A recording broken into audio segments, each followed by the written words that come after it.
c'est reparti pour une petite vidéo en direct de Miami où je vais travailler quelques jours. Alors tu sais bien, à chaque fois que je voyage, j'en profite pour t'emmener avec moi. Et je voulais spécialement t'emmener ici pour te parler d'un sujet très spécifique. C'est les questions que tu dois absolument te poser quand tu fais un burn-out.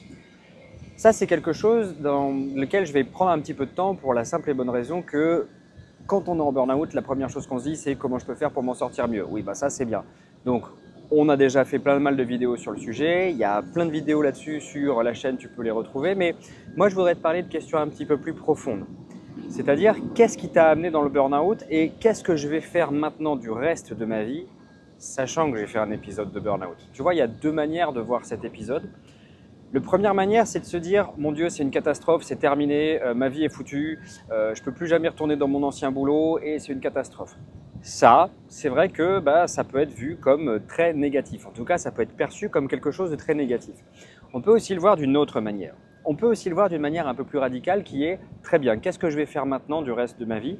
Maintenant que j'ai compris que ce mode de fonctionnement-là, ce n'était pas pour moi. » Et ça, tu vois, c'est la question que je me suis vraiment posée quand j'ai décidé de quitter mon métier de vétérinaire. J'avais fait de nombreuses études, alors elles sont réputées pas très faciles ces études-là, donc c'est pas mal de sacrifices. Et pourtant, après une dizaine d'années d'expérience en tant que clinicien, j'ai décidé d'arrêter pour vraiment vivre une vie qui était alignée, pleine de sens avec qui je suis. Et ça fait partie des questions que tu vas te poser, c'est qui tu es réellement, voir qu'est-ce qui est important pour toi dans ta vie, pour qu'un jour tu puisses te dire, ça y est, j'ai eu une vie bien accomplie. Tu vois, moi je réfléchis toujours long terme, pas court terme. Ce qui nous arrive là dans les jours à venir, dans les semaines à venir, c'est peut-être des grosses galères, mais à l'échelle d'une vie, très souvent, tu verras que c'est des toutes petites galères. Donc, l'idée c'est de réfléchir à l'échelle d'une vie et le jour où tu seras mort ou la veille du jour de mourir, tu peux te retourner et te dire, bon, qu'est-ce qui était vraiment important pour moi de réaliser dans ma vie pour pouvoir dire que ok, j'ai vécu une vie remplie, pleine de sens.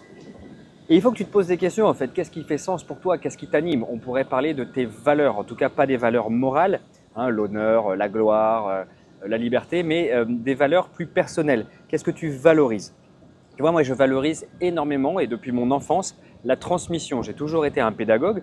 Je me souviens quand j'étais petit à l'école, j'adorais apprendre les choses à des camarades qui n'avaient pas forcément tout compris à la leçon. J'adorais pouvoir leur expliquer. Et puis ça m'a suivi. Donc la transmission, c'est normal aujourd'hui, tu vois, que j'en fasse mon métier. Pareil, j'adorais la liberté, les voyages et la liberté au sens réel. Tu vois, par exemple, enfermé dans une clinique toute la journée, pour moi, c'était une catastrophe. Ça drainait mon énergie. J'avais besoin de vivre une vie où je pouvais voyager en permanence. Le fait de connaître ses valeurs personnelles, donc là je t'en donne deux, comme la transmission et comme la liberté, ça me permet d'orienter mon choix de vie futur sur qu'est-ce que je vais faire maintenant du reste de mes jours. Si tu trouves un métier qui existe déjà, c'est cool, super, tu vas pouvoir peut-être refaire des études pour pouvoir faire ce métier. Sinon, peut-être que tu pourras juste créer ce métier. Moi, c'est ce que j'ai fait à titre personnel pour pouvoir créer une vie qui me ressemble, pleine de sens et aider en plus d'autres personnes justement à se remettre un petit peu sur les rails après un burn-out. Donc, si cette vidéo, elle fait sens pour toi, pose-toi vraiment cette question. Qu'est-ce qui est important de réaliser pour toi dans ta vie pour te dire un jour, voilà, ça valait le coup d'être vécu. Et déjà, rien que ça sera une bonne base de départ pour choisir ton futur métier. Moi, je te dis à très bientôt dans une autre vidéo. Je te laisse avec quelques images de Miami.